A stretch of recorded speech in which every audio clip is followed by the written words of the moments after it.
Connaissance, recherche, sciences, dessin, mathématiques, théorie, physique, philosophie, conférences, archéologie, nature.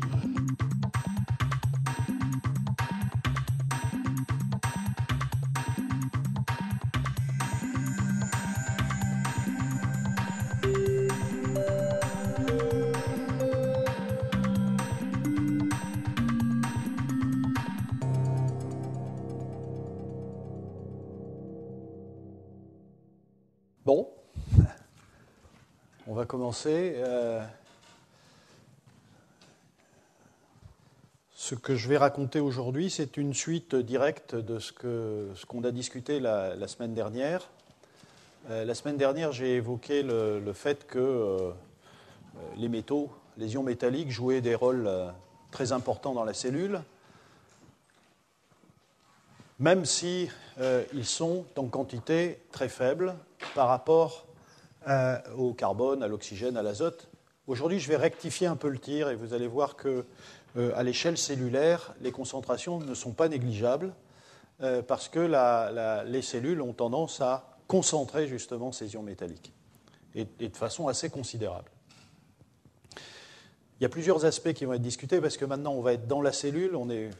La semaine dernière, on est même parti du Big Bang pour parler des métaux, mais là on va être dans la cellule et il y a plusieurs questions que je vais essayer de soulever qui sont des questions que je considère comme étant modernes, émergentes dans le type de chimie que je discute maintenant. Et certains aspects seront illustrés donc par le professeur Jean-Louis Pierre que j'ai invité à donner un séminaire juste après, qui parlera plus spécifiquement de certains aspects du métabolisme du fer et qui vous montrera comment le chimiste peut aborder cette question-là.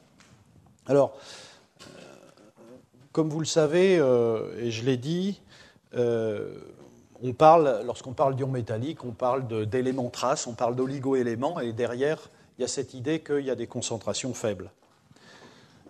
Évidemment, c'est en proportion à nouveau des atomes carbone-oxygène. En réalité, et on peut tout de suite regarder ce diagramme-là, mais on pourrait faire de la même chose ici. La différence entre ces deux diagrammes, c'est une étude qui a été... vous voyez, c'est des notions qui apparaissent, qui sont apparues il y a peu de temps, hein, finalement, au début des années 2000, et notamment par ce travail de Tom O'Halloran, qui montre très clairement. Donc ici, la différence, c'est un milieu riche, une bactérie, Escherichia coli, poussant dans un milieu riche ou dans un milieu minimal, moins riche. Mais comme vous pouvez le voir, parce que c'est une échelle logarithmique, en particulier pour les métaux de transition qui sont ici, c'est un peu différent pour les alcalins et les alcalino-terreux.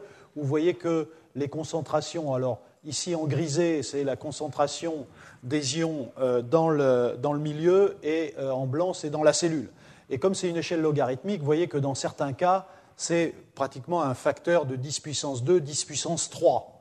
Et c'est tout à fait important et qui amène la cellule à contenir des concentrations qui sont de l'ordre de la centaine de micromolaires pour le zinc, le fer et le calcium, plutôt de la dizaine de micromolaires pour le cuivre, le manganèse et le molybdène, et du micromolaire, même pour des métaux aussi peu abondants à la surface de la Terre que le vanadium et le cobalt. Et on est au niveau du micromolaire. Donc, la cellule a vraiment cette capacité à concentrer les ions métalliques. Et en passant maintenant au diagramme supérieur, eh bien on voit tout de suite, parce que l'échelle n'est plus logarithmique et donc elle amplifie les différences, à nouveau on constate que dans une bactérie, c'est le zinc et le fer qui sont les métaux de transition les plus abondants. Le calcium est abondant, bien sûr, mais les alcalinos terreux et les alcalins, vous savez, sont plus abondants que les métaux de transition. Et puis après, on a le manganèse, le cuivre, et puis le reste est vraiment en quantité extrêmement faible par rapport au fer et au zinc. Et donc, cette image-là vous indique un peu les proportions relatives des ions métalliques qui pointent à nouveau sur fer et zinc comme étant les ions métalliques les plus abondants, le cuivre venant juste derrière. Voilà, donc ces fortes concentrations, finalement, ces assez fortes concentrations, ont soulevé, depuis le début des années 2000, tout un tas de questions absolument passionnantes, de mon point de vue, qui sont les suivantes. Puisqu'on se retrouve dans un milieu cellulaire avec un mélange assez complexe et assez riche en diversions métalliques, les questions, ce sont quelle est la part entre les ions libres, c'est-à-dire complexés par des molécules d'eau, ou la part complexée, quelle est la part entre ce qui est complexé par des petites molécules ou complexé par des protéines, comment la cellule gère tous ces ions métalliques, comment elle les distribue de façon sélective, sans se tromper d'affectation à telle ou telle protéine.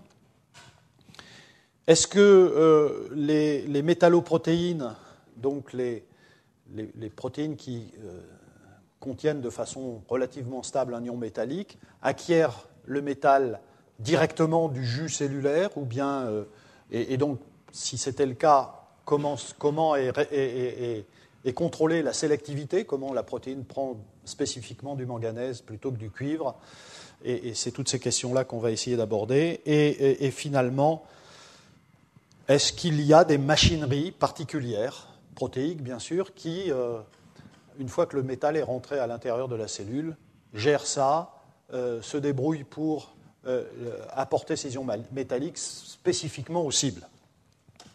Et donc c'est toute la question aujourd'hui moderne, je dirais, dans la chimie bio-inorganique, de ce qu'on appelle le trafic intracellulaire des métaux, et également un autre aspect qui est la maturation des métalloenzymes, maturation voulant dire qu'il y a des mécanismes spécifiques d'incorporation, d'assemblage d'ions métalliques dans les métalloprotéines.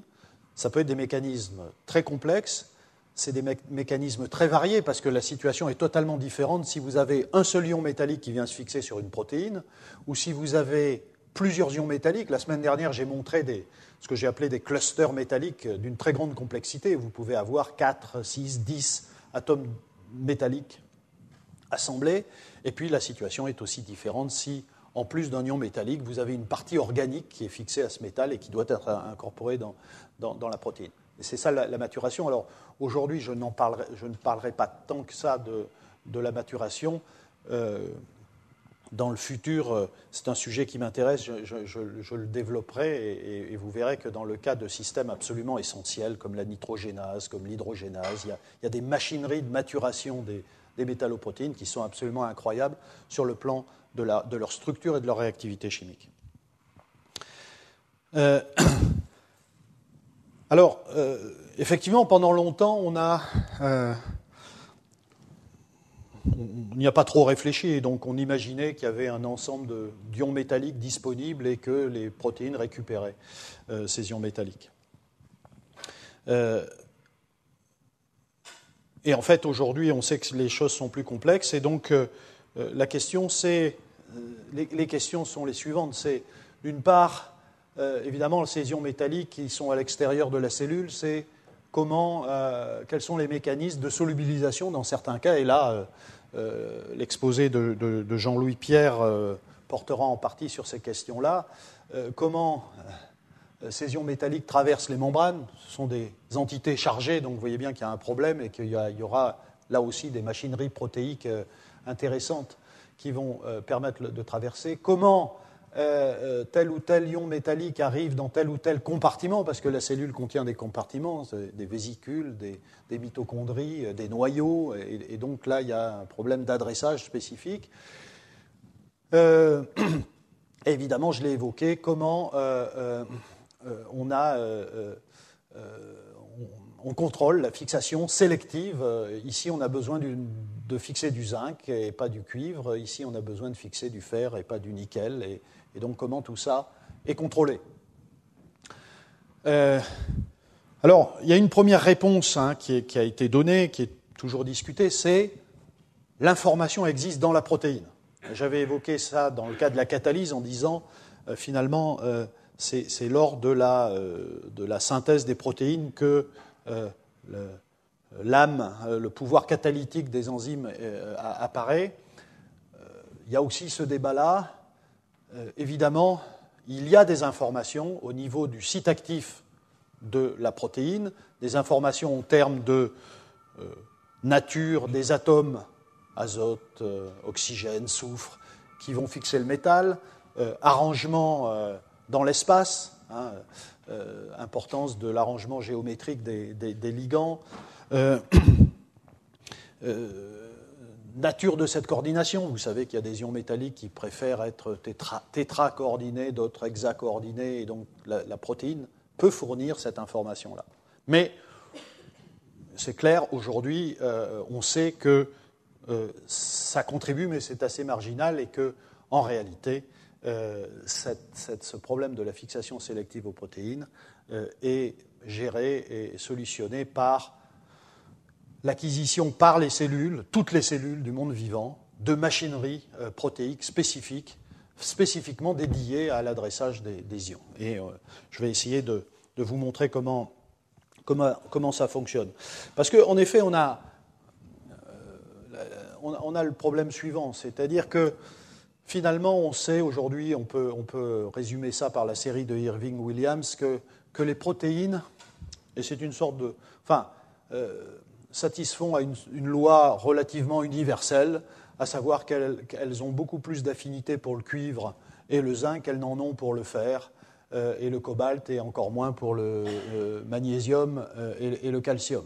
Donc, évidemment, la question qui se pose, c'est dans un jus dans lequel il y a toutes sortes d'ions métalliques, comment la cellule fait pour avoir des protéines à manganèse qui contiennent exclusivement du manganèse. C'est à ça que de nombreux labos essayent de répondre.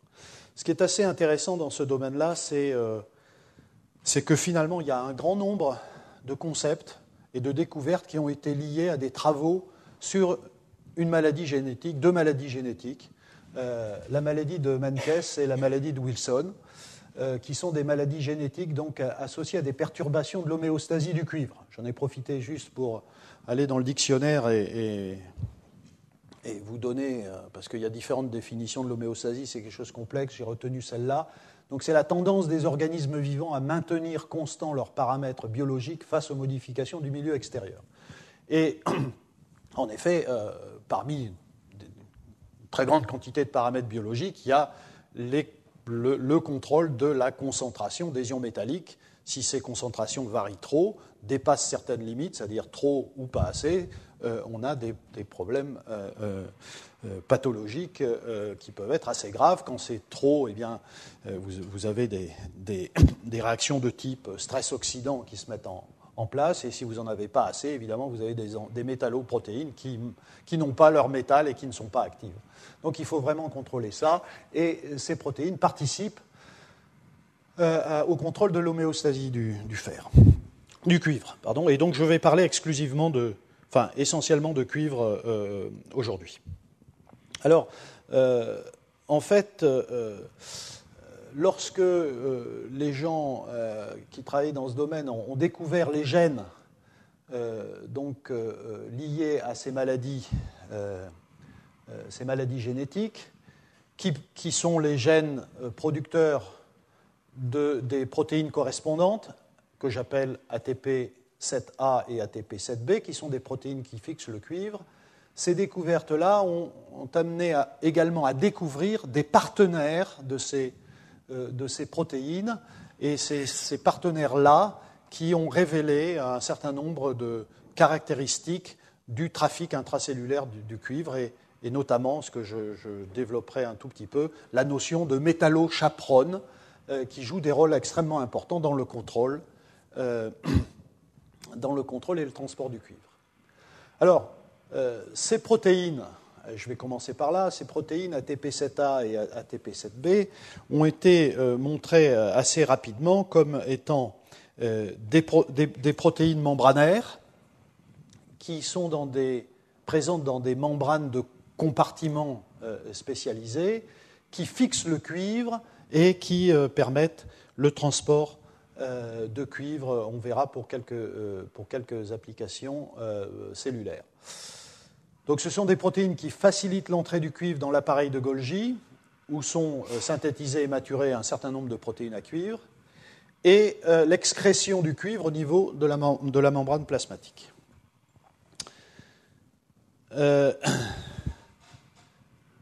Voilà. Alors, la maladie de Menkes, c'est donc la maladie qui est liée donc à un gène défectueux produisant ATP7A. ATP7A, donc vous voyez, c'est cette molécule extrêmement complexe, protéine membranaire, qui possède à la fois un domaine membranaire et un domaine cytosolique. Je reviendrai sur ces différentes parties de la protéine, et qui utilise de l'ATP pour sortir le cuivre de la cellule lorsque c'est nécessaire. Et ces protéines jouent un rôle particulièrement important dans l'intestin, en permettant de sortir le cuivre via ce mécanisme dans le système sanguin pour délivrer ce cuivre à tout un tas de tissus où vont se faire les synthèses, les maturations de protéines à cuivre.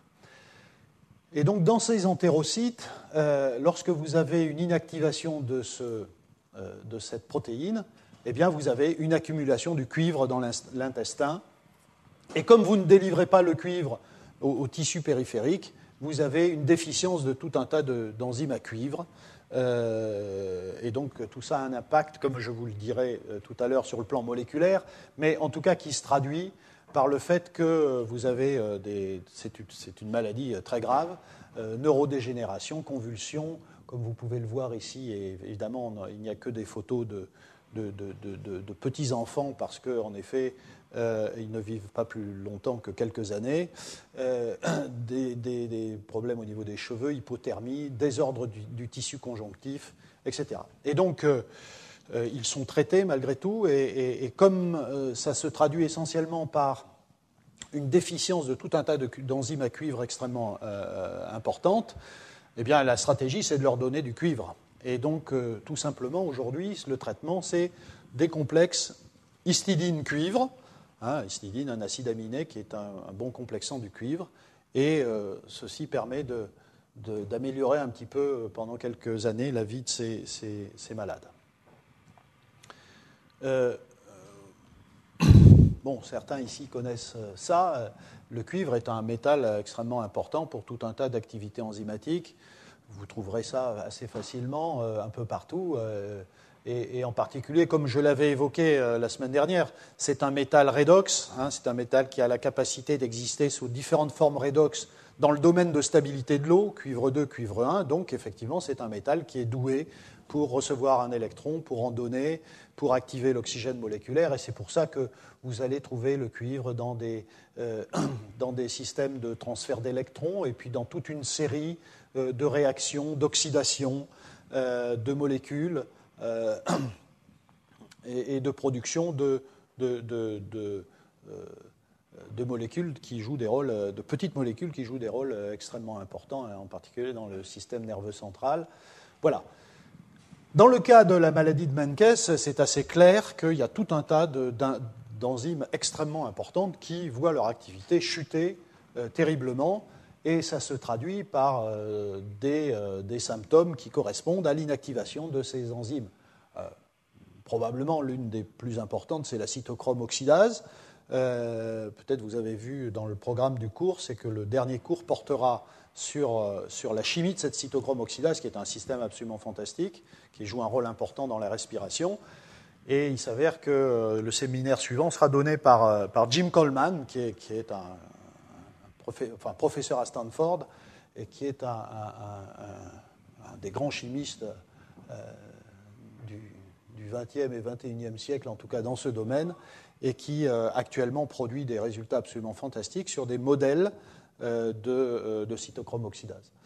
Voilà, donc cytochrome oxydase, tyrosinase, vous voyez, qui sont impliqués dans notamment la production de mélanine. Et c'est pour ça que vous avez des phénomènes d'hypopigmentation, enfin, etc., etc. Vous avez toute une série d'enzymes à cuivre qui conduisent à des symptômes tout à fait évidents. Oui, ça c'est juste pour ajouter d'autres... Il y a beaucoup d'enzymes à cuivre, notamment chez les eucaryotes. J'avais évoqué la dernière fois le fait que, si on regarde un peu l'évolution, le cuivre est arrivé après le fer. Vous vous souvenez, j'ai dit ça. Et en effet, il y a une assez bonne corrélation. Il y a beaucoup plus d'enzymes à cuivre dans des cellules considérées comme plus récentes dans l'évolution. Et il y a moins d'enzymes à cuivre dans des systèmes plus anciens. Je voulais juste mentionner ici la céruloplasmine. C'est assez intéressant parce que on aura l'occasion d'en parler, mais curieusement, le métabolisme du fer dépend de celui du cuivre pour plusieurs raisons, et en particulier parce qu'il y a des mécanismes redox sur le fer qui jouent un rôle important dans le métabolisme du fer, qui dépendent de protéines à cuivre. Si vous perturbez le métabolisme du cuivre, vous perturbez aussi celui du fer. Et là, il y a des choses qui sont très intéressantes et qu'on comprend encore mal. Voilà. La maladie de Wilson, c'est une maladie qui concerne une autre protéine membranaire, également dans les membranes des vésicules post-Golgi, c'est ATP7B, et là, donc, ce sont des protéines qu'on trouve exclusivement dans le foie et dans le cerveau, et pas dans tous les tissus, contrairement à la protéine précédente. C'est une protéine donc, qui, en fixant le fer, le donne à la céruloplasmine, et puis également qui participe à la sortie du cuivre pour aller dans la bile, à partir donc de ces cellules, et donc qui permet l'excrétion du cuivre dans la bile. Et là aussi, alors ici c'est à nouveau un autre schéma de comment on imagine cette ATP7B. Vous avez des sites ici de fixation du cuivre. Il y a la possibilité de faire passer le cuivre dans la membrane par des canaux et de libérer le cuivre. C'est différents schémas pour montrer cela. Et donc, si cette protéine est inactivée, eh bien, vous avez bien sûr une déficience de l'excrétion du cuivre dans la bile. Vous avez une déficience d'incorporation de cuivre dans la céruloplasmine, et comme je l'ai indiqué, ça va perturber aussi le métabolisme du fer. Et vous avez donc, puisque vous n'arrivez pas à sortir le cuivre de cette cellule, vous avez une accumulation de cuivre dans le foie et le cerveau. Et donc, c'est assez intéressant parce qu'avec une protéine identique et des assez proches qui conduisent à une inactivation de cette protéine, vous avez le phénomène inverse de tout à l'heure, à savoir que c'est le cuivre qui s'accumule dans le foie et dans le cerveau, et cette accumulation fait que les concentrations de cuivre deviennent trop élevées par rapport à ce qui est gérable par la cellule, et donc vous avez une toxicité hépatique, une dégénération neuronale à cause de cette accumulation de cuivre. Et là, c'est le contraire. Pour traiter les patients atteints de maladie de Wilson, c'est des chélateurs de cuivre. Il faut sortir le cuivre de ces cellules. Et donc, il y a pas mal de travaux actuellement pour trouver autre chose que les chélateurs que j'ai indiqués ici, c'est-à-dire la pénicillamine et le tétratiomolybdate. C'est assez intéressant qu'actuellement, le composé le plus développé pour fixer le cuivre, c'est un complexe métallique à base de molybdène. Mais il y a de la place pour rechercher d'autres complexants du cuivre pour traiter ce genre de maladie. Voilà. Voilà quelques... Et ce qui s'est produit, c'est que lorsque les gens ont commencé à s'intéresser à cette protéine, et on a tout de suite, enfin certains ont tout de suite travaillé dans le modèle levure. Vous savez que la levure est un outil particulièrement intéressant, notamment pour décortiquer certains mécanismes liés à des maladies humaines, parce qu'il y a un grand nombre de protéines présentes chez l'homme qui sont présentes chez la levure, et la levure a une génétique qui est suffisamment facile pour qu'on puisse très rapidement, bien mieux que sur une souris ou sur un homme, étudier des pathologies. Et c'est ce qui s'est passé. Il y a eu de nombreux travaux très rapidement sur la levure qui ont conduit non seulement à effectivement trouver qu'il y avait une protéine qui ressemblait à TP7A et B qui s'appelle CCC2, Non seulement ça, mais aussi découvrir toute une série d'autres protéines qui étaient impliquées dans le transport du cuivre à travers la cellule. Et c'est ces recherches-là qui ont conduit à la découverte de cette notion de métallochaperone, qui sont donc des protéines qui ont pour fonction de protéger et guider les ions métalliques à travers le cytoplasme. C'est-à-dire qu'une fois que le cuivre est rentré ici et il pénètre à travers une perméase sous la forme de cuivre 1, c'est-à-dire qu'il a été réduit, il y a une réductase de cuivre 2 qui a réduit le cuivre 1, ça pénètre à travers la membrane ici, et là vous avez un modèle de cette protéine qui s'appelle CTR1 qui permet au cuivre de traverser la membrane à nouveau à travers des canaux, des canaux traversant la membrane. Eh bien, ce cuivre 1 doit être pris en charge et ne pas rester libre. Et donc, dans le travail sur la levure, une protéine a été découverte, la protéine appelée ATX1, et qui a son homologue chez l'homme, qui s'appelle ATOX1. Il y a plusieurs noms chez l'homme, vous verrez, j'en parlerai. Donc, il y a vraiment le même système levure-homme, et cette protéine ATX1, je la définis, elle est définie comme une métallochaperone, justement, qui gère les ions à travers le cytoplasme, jusqu'à leur cible protéique, auquel elles délivrent leurs ions métalliques. Et donc CCC2, l'équivalent de ATP7A-B, donc impliqué dans la maladie de Wilson et de Menkes, prend son cuivre à partir d'une métallochaperone qui elle-même a récupéré les ions dès qu'ils sont rentrés dans la cellule. Et donc le mécanisme, c'est le cuivre 1 pénètre grâce à des perméases de type CTR1, sont pris en charge par une métallochaperone, et ce cuivre 1 passe de ATX1 à CCC2. À partir de là, il y a eu un grand boom sur ces histoires de métallochaperone, et en particulier sur le cuivre, parce qu'à la fin, j'aurai une dernière diapositive qui vous dira et le fer, et le zinc, et tout ça, on ne sait rien du tout. Mais pour le cuivre, c'est assez bien élaboré, et on a, enfin, pas nous, mais nombreux laboratoires ont mis à jour toute une série de protéines qui sont impliquées dans ce transport extrêmement propre et sélectif du cuivre.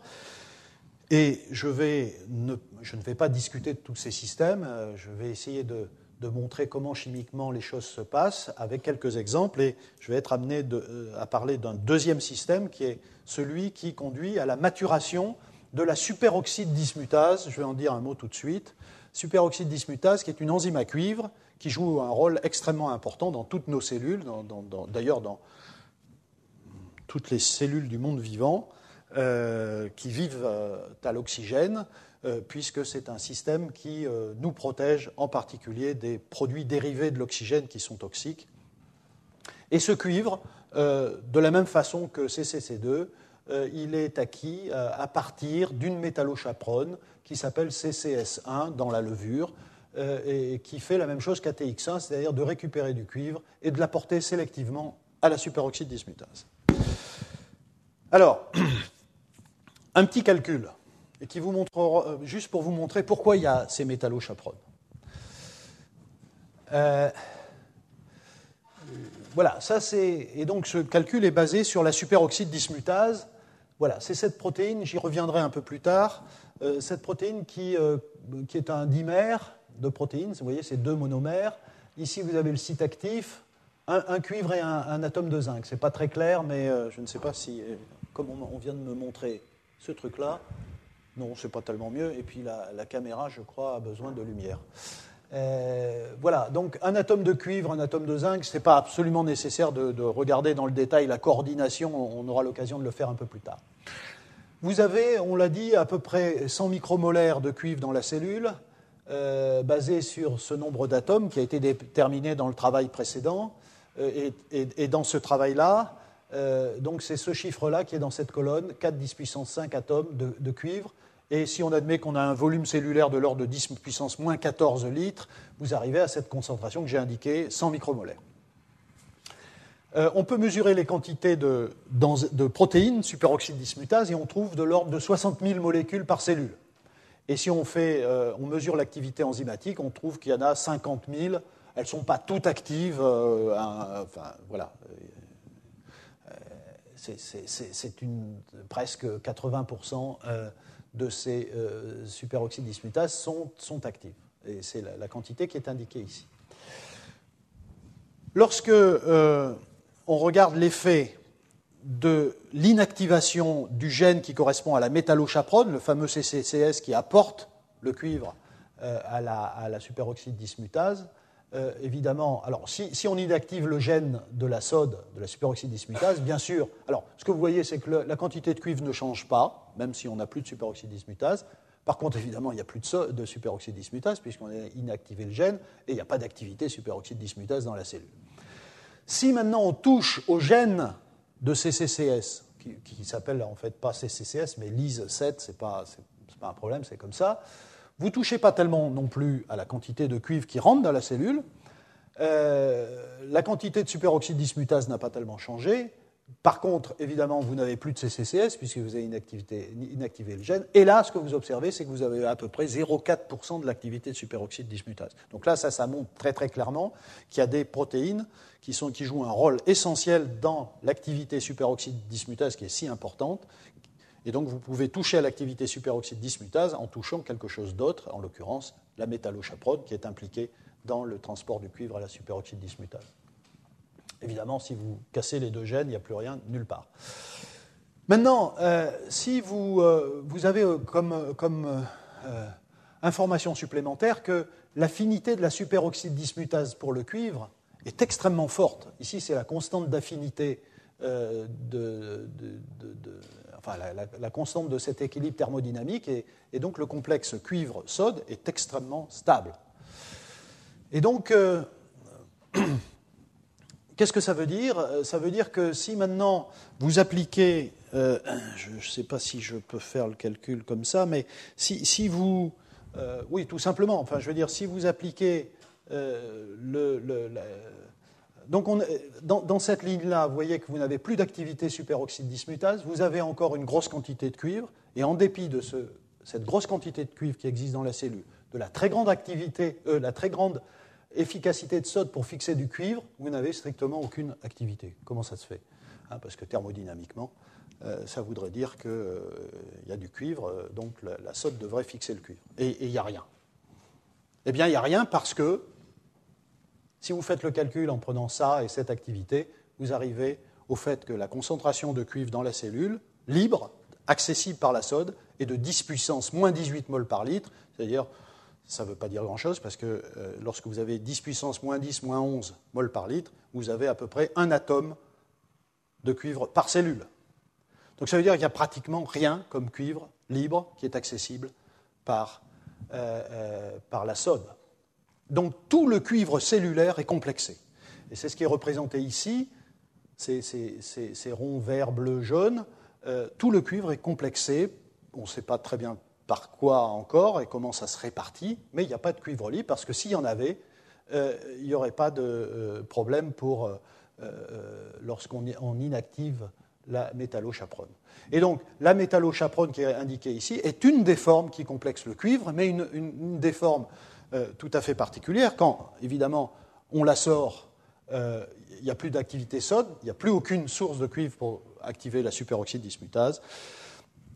Par contre, quand elle est là, eh bien, non seulement, et là il y a quelque chose d'assez troublant, non seulement ce système est en capacité d'être compétitif par rapport à tout le reste, parce que, évidemment, il faut que ce cuivre, en partie, finisse dans la métallochaperone, et d'autre part, cette métallochaperone a la propriété, contrairement à toutes ces sources complexées de cuivre, de donner le cuivre à la superoxyde dismutase. Et ça, ce n'est pas si évident à comprendre, parce que, d'une certaine façon, ça veut dire que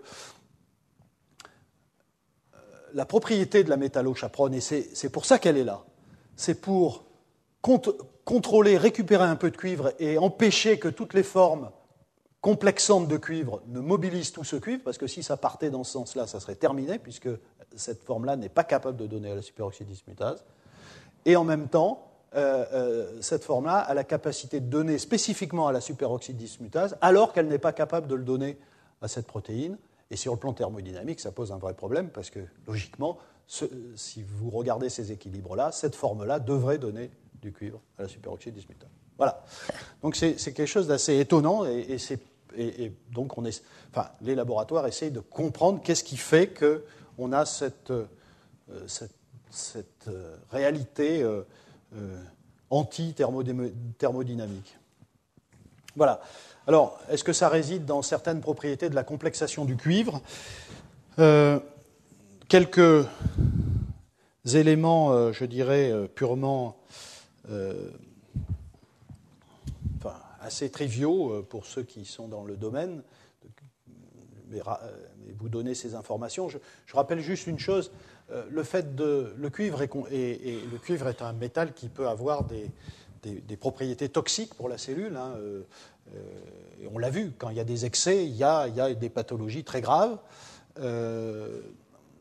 Et donc, on peut penser que la cellule, le monde vivant, réagit en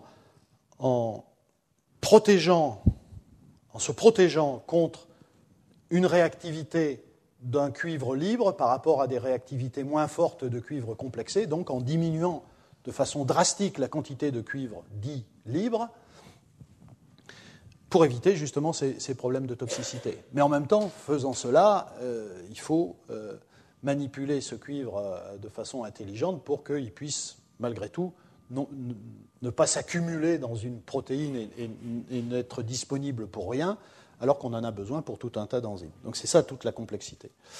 Voilà, alors, le cuivre, c'est du cuivre 2 ou du cuivre 1. Ce sont deux ions métalliques de propriétés totalement différentes, avec des préférences pour les coordinations différentes. Hein. Vous voyez ici, le cuivre 2, c'est plutôt un nombre de coordinations plus élevé que le cuivre 1. Vous avez une préférence plutôt pour un environnement azoté dans le cas du cuivre 2 et plutôt pour un environnement soufré lié aux propriétés caractéristiques d'acidité du cuivre 1 plutôt molle par rapport à un cuivre 2 plutôt plus dur. Et puis, si on regarde maintenant les environnements soufrés du cuivre 1, qui sont donc très fréquentes, eh bien, vous avez aussi la possibilité d'avoir des environnements autour du cuivre très très différents selon que vous ayez de la cystéine ou de la méthionine. Et il y a de plus en plus d'exemples où vous avez des méthionines comme ligand du cuivre 1. Ici, les cystéines, donc ce sont en général des cystéinates, c'est-à-dire c'est déprotoné, donc c'est chargé, donc c'est un environnement très, très polaire. Les liaisons avec le cuivre sont en général fortes et donc courtes. Par contre, ce sont des systèmes qui sont sensibles à l'oxydation parce qu'une cystéine déprotonée est beaucoup plus réactive vis-à-vis de l'oxygène. À l'inverse, la méthionine n'est pas chargée, donc c'est un environnement totalement différent, beaucoup plus hydrophobe. Les liaisons sont un peu moins fortes et un peu plus longues, et par contre, il y a un peu moins d'oxydabilité du système. Et donc, en fonction des compartiments, en fonction des concentrations d'oxygène, la nature va choisir des environnements différents. Et alors, comment se passe cette sélectivité maintenant, hein ? Pourquoi la métallochaperone arrive à donner sélectivement son ion à la cible ? Et là, lorsque les gens ont commencé à avoir des informations sur les séquences de gènes, sur les structures, parce qu'il y a eu de belles structures aux rayons X qui ont été déterminées, là, il y a eu vraiment quelque chose d'absolument évident que je vais essayer de vous montrer, de tout à fait frappant, c'est la ressemblance, en particulier structurale, entre la métallochaperone et la cible. Et je vais vous l'illustrer aussi bien avec le système ATX1 CCC2 qu'avec le système CCCS SOD. Je commence par ATX1 et CCC2. Ici, ça s'appelle ATOX1 ou ATP7A. Vous avez compris que dans le premier cas, c'était la nomenclature levure. Excusez-moi, c'est un peu complexe, mais dans ce cas-là, c'est la nomenclature mammifère. Alors, première information, donc ici vous revoyez donc le système ATOX1 et la métallochaperone qui récupère le cuivre qui vient de CTX, de CTR, et ensuite ça donne son cuivre à ATP7. Eh bien, comme on va le voir, d'une part, si vous regardez les sites de fixation du métal dans la métallochaperone, Donc ATX1 chez la levure, ou ici c'est HATX1 pour Human ATX1, qui est la même chose que Atoxin. Vous voyez, et ça c'est normal, les mêmes séquences M, X, C, XX, C. Et ça c'est le site de fixation du cuivre. Ce n'est pas étonnant, ce sont les mêmes protéines, sauf dans des organismes différents. Si vous regardez maintenant un domaine d'ATP7A, qui s'appelle MNK4, c'est ce domaine-là, MNK pour Menkes, et vous regardez le correspondant levure, vous retrouvez exactement ce MXCXXC. Donc les sites de fixation dans les deux cas sont les mêmes. Par ailleurs, si vous regardez maintenant la structure des molécules, et là c'est tout aussi frappant, c'est exactement les mêmes structures, c'est-à-dire que la métallochaperone, et ici vous avez la structure de ATX1 et de l'ATX1 humaine. Vous voyez, ce sont des dimères, ça c'est vu sous un angle, ici vu sous un autre angle, et vous voyez ici le cuivre fixé à l'interface de deux monomères. Et il y a eu plusieurs structures aux rayons X qui ont permis de voir qu'il y avait une certaine flexibilité de cette coordination du cuivre, et vous allez le voir que ces différentes structures amènent les chercheurs à faire des propositions sur le mécanisme que je vais vous présenter tout à l'heure. Vous pouvez avoir... alors, il y a eu des structures aussi bien avec du mercure, du cuivre que du cadmium. J'en montre quelques-unes, mais vous pouvez avoir une structure de système monomérique dans lequel vous avez deux cystéines fixées à du mercure. Et donc, probablement, lorsque vous avez du cuivre, vous pouvez avoir le même type de structuration. Vous avez du cuivre fixé par deux cystéines d'une des chaînes polypeptidiques et une troisième cystéine d'une deuxième chaîne polypeptidique, et on peut avoir l'inverse. Vous voyez, ici, ce sont les deux cystéines de la chaîne bleue et une seule cystéine de la chaîne jaune. Donc il y a une très grande flexibilité sur le mode de fixation du cuivre. Ça, c'est la partie métallochaperone. Maintenant, regardons la cible, c'est-à-dire ATP7A ou B, et un morceau de cette ATP7A et B. Et qu'est-ce qu'on voit ? On voit exactement le même arrangement structural de la protéine, avec ces deux hélices et ces 3 ou 4 feuillets bêta, c'est exactement ce qu'on a ici. Et si on regarde la boucle, qui est la même que là, et comment elle fixe le métal, on a, et ça c'est une structure RMN, ce n'est pas une structure rayons X, mais c'est un détail, vous avez le même type de fixation du cuivre par deux cystéines. Donc vraiment des ressemblances tout à fait fortes, et donc ça amène à faire la proposition suivante, à savoir que,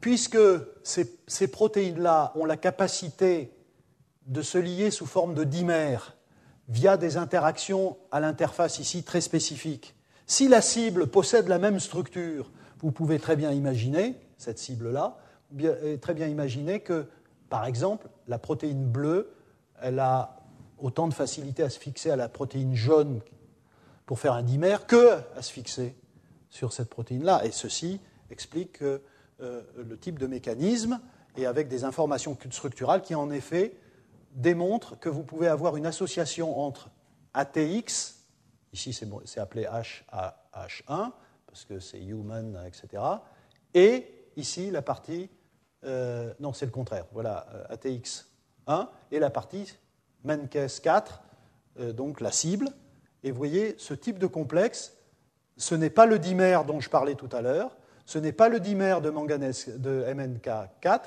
c'est un hétérodimère, mais c'est tout à fait intelligent comme stratégie d'avoir donné des structures proches qui permettent cette association. Et à partir de là, vous pouvez imaginer qu'au cours de cette association, des structures de ce type-là où le cuivre est fixé à deux atomes de soufre sont possibles, on les a vus même structuralement, que ça permet à une cystéine de la cible d'attaquer cet atome de cuivre, de faire un intermédiaire de ce type-là, et on les a vus, ce type d'intermédiaire. Ensuite, de faire une deuxième attaque par une substitution nucléophile, le soufre attaque le cuivre et ça libère cette cystéine-là. Donc vous commencez à passer un peu plus le cuivre dans la cible, et à la fin, vous avez le cuivre dans la cible. Donc la combinaison d'un même type de coordination et de même type de structure contribuent à cette sélectivité que j'ai essayé de vous montrer. Autre exemple qui est tout aussi intéressant, et là il y a eu aussi des structures intéressantes, c'est le cas de la superoxyde dismutase. Et là je me consacre exclusivement à cette partie-là où, à nouveau, j'ai la métallochaperone, CCCS et la superoxyde dismutase. Là, même découverte, tout à fait intéressant. Alors, il y a vous voyez, c'est des travaux des début des années 2000. La chaperone, CCCS. Vous allez voir qu'elle ressemble en effet à la sode, dans une de ses parties, et elle ressemble aussi à ATX1, c'est-à-dire la chaperone de l'autre protéine dont je parlais tout à l'heure. Et donc vous avez un premier domaine, le domaine 1, qui a de fortes homologies dans la partie N-terminale, avec ATX, et c'est assez fantastique, si vous superposez la structure de ce domaine avec ATX, le système dont j'ai parlé tout à l'heure, vous avez une magnifique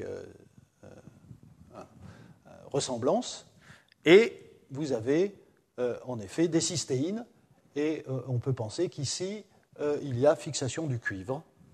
Vous avez un deuxième domaine qui, magnifiquement, ressemble sur le plan structural à la superoxyde dismutase qui est là. La superoxyde dismutase, c'est, je l'ai dit, un dimère. Vous voyez les deux cuivre, zinc, les deux sites métalliques, là et là, un par monomère. Ça, c'est simplement pour vous montrer un peu plus précisément le site actif avec le cuivre et le zinc. Regardez la structure de ça et comparez-le à ça, et vous avez des choses qui se ressemblent. Donc là encore, la chaperone a un domaine structural qui est celui de sa cible. Et d'ailleurs, ce système-là fait un dimère. C'est la métallochaperone, comme la sode fait un dimère. Et là, on va avoir le même mécanisme. C'est à partir du moment où ceci est capable de reconnaître cela, c'est-à-dire son jumeau, eh bien, cette protéine va être capable de reconnaître aussi, par des mêmes types d'interactions, la protéine cible. Voilà. Ce qui est intéressant, c'est aussi que ce domaine-là n'a pas du tout les ligands du cuivre et de zinc et donc ne fixe pas, évidemment, un site actif sode, c'est-à-dire que ce n'est pas une superoxyde dismutase. Il y a des homologies, en particulier structurales, mais ça ne fixe pas les métaux. Ici, je ne rentre pas dans les détails, c'est pour vous montrer qu'il y a toute une partie, tout un tas de boucles qui existent dans la superoxyde dismutase qui ont disparu dans la métallochaperone. Et la métallochaperone, ici, cette partie-là, ce domaine-là, ne sert que à reconnaître très spécifiquement la cible et utilise la stratégie « je ressemble à la cible », comme ça je vais la reconnaître spécifiquement. Voilà. Et donc, et oui, je n'ai pas parlé d'un troisième domaine pour lequel on a relativement peu d'informations, ce domaine 3 qui justement possède des cystéines qui jouent un rôle capital dans le transfert du cuivre et qui est flexible, et c'est pour ça qu'on n'en a pas d'informations structurales. Et donc, ce domaine-là, vous voyez, il est là, c'est une autre façon de présenter les choses. Et donc ça, c'est un résultat tout à fait important qui a été publié dans Nature in Structural Biology, où Amy Rosenzweig, qui est une excellente cristallographe, a été capable d'obtenir une structure justement de cet intermédiaire entre la partie chaperone et la partie sode. Et ce que vous voyez, c'est que vous avez évidemment le domaine ATX-like, vous avez la partie qui ressemble à la sode qui se lie à la sode, et puis vous avez ce domaine intermédiaire où vous avez des cystéines ici. Voilà, ça c'est d'autres informations, mais je crois que vous avez bien compris cette association entre deux protéines différentes, mais qui possèdent des structures tout à fait semblables. Et donc, lorsqu'on regarde un peu comment ça se passe, on observe que ce domaine 3 dans lequel il y a deux cystéines, lorsque vous avez le complexe entre la chaperone et la cible, cette boucle qui contient ces deux cystéines est très bien positionnée du côté du site final de la superoxyde dismutase où il va y avoir le cuivre.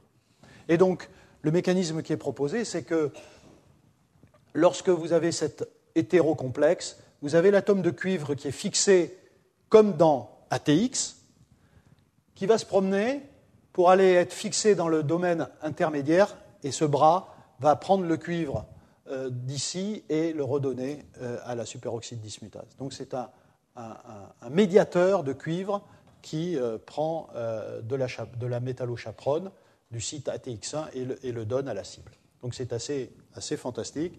Et en gros, c'est résumé ici. Vous avez en jaune le domaine 3. Vous avez ce système qui réagit avec la superoxyde dismutase à qui il manque du cuivre. Vous avez l'hétérocomplexe et le cuivre est pris par ce bras jaune et est transféré est pris par ce bras jaune qui était dans la partie violette et le transfère à la superoxyde dismutase qui ensuite est maturée, active, et la métallochaperone va aller rechercher un autre atome de cuivre pour continuer à maturer les superoxydes dismutases. Voilà. Bon, ça, j'ai pas trop envie d'en parler. Et je voudrais terminer sur cette chose-là.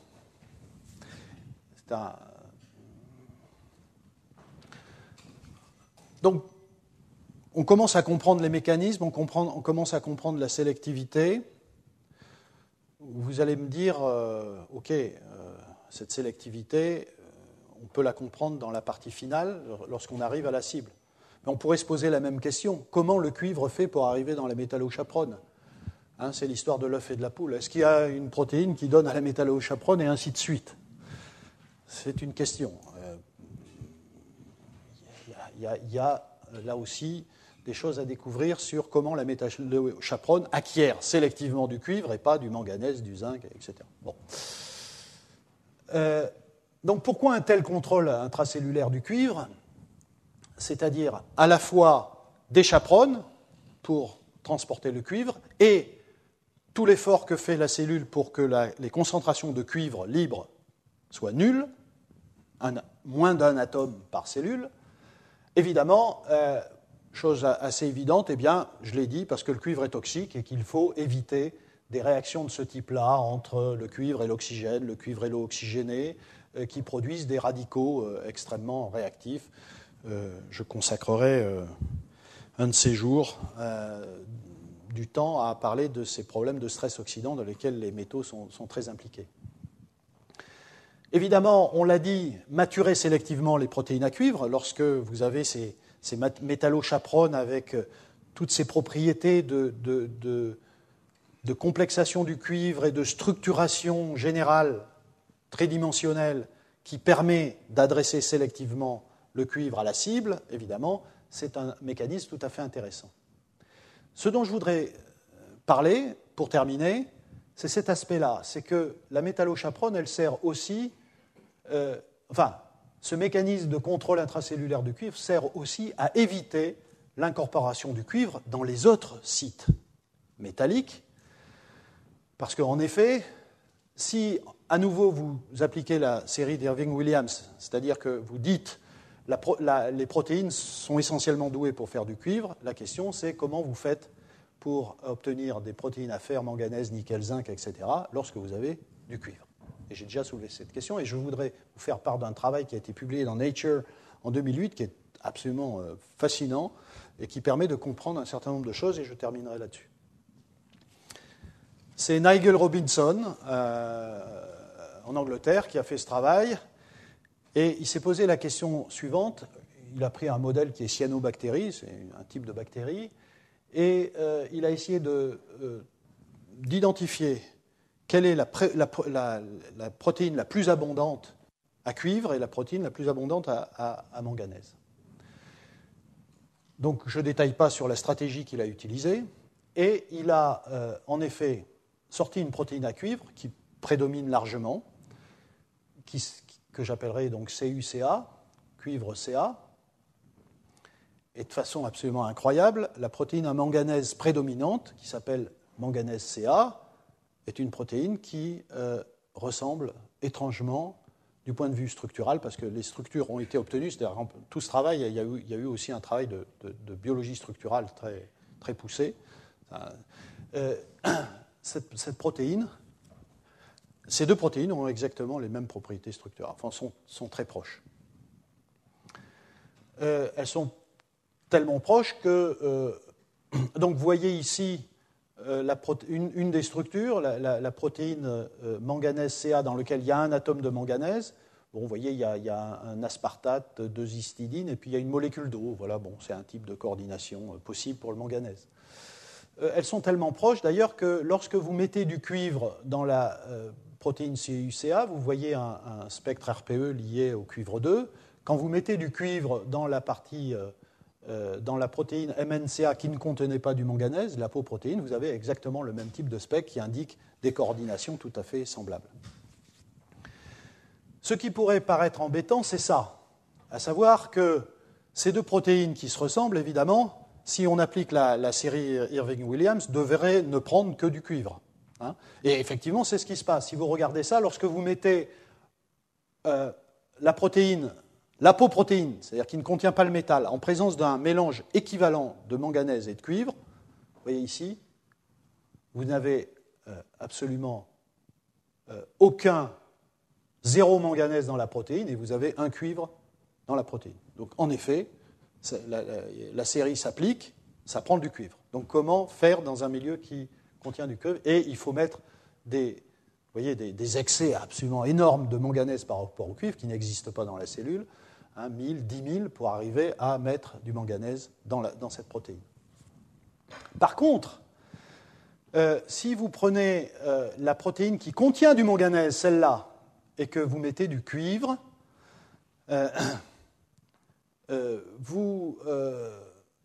voilà, dans cette protéine-là qui s'appelle manganèse CA et qui contient du manganèse, vous ne changez absolument rien. Ce qui veut dire que lorsque la protéine a réussi à prendre le manganèse et à s'organiser autour du manganèse, elle n'est plus sensible au cuivre. Donc, il faut que la cellule trouve la solution pour mettre du manganèse avant que le cuivre s'y mette, parce qu'une fois que c'est fait, c'est gagné, et il n'y a plus de possibilité de perturber le système avec du cuivre. Et la structure montre d'ailleurs qu'une fois que le manganèse est fixé, il y a un système de protection du site. Je ne rentre pas dans les détails. Et alors la chose fantastique qui a été trouvée par Robinson, c'est qu'en regardant les séquences, il s'est aperçu qu'il y avait des peptides qui étaient indicateurs de la localisation dans la bactérie, oui, c'est une bactérie, de la localisation de l'endroit où la protéine est foldée. Et donc ce qui se passe, c'est que dans le milieu cytoplasmique, la protéine manganèse CA, où vous avez... Donc, oui, ce qu'il faut dire, c'est que ces deux protéines existent dans le périplasme. Sauf qu'évidemment, elles sont synthétisées dans le cytoplasme et elles opèrent par deux mécanismes totalement différents pour le folding et pour l'acquisition du métal.